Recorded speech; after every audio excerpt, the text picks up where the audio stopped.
High করে দাও তো। তো যাই হোক, এখানে দেখো আমি যে উচ্ছের আজকে রেসিপিটা বানিয়েছি সেটা তো প্রথমে এটা ট্রাই করব। তো এদিকে মা বানিয়েছে বেগুন দিয়ে সর্ষে দিয়ে ইলিশ। তো এই রেসিপিটাও আমি তোমাদের সাথে শেয়ার করে দেবো। তো কারা কারা চাইছো ঝটপট কমেন্টে জানাও। তো যাই হোক, একটু চচ্চড়িটা খেয়ে দেখা যাক। এদিকে ইলিশ মাছের তেলও নিয়ে নিয়েছিলাম।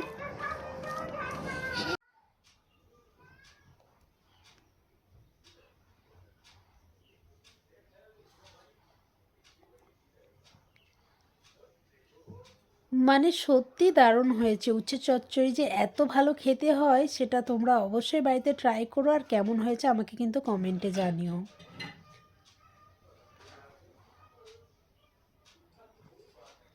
মানে এটা দিয়েই সব ভাত খাওয়া হয়ে যাবে। তো চলো আজকের মতো এই পর্যন্তই, টাটা।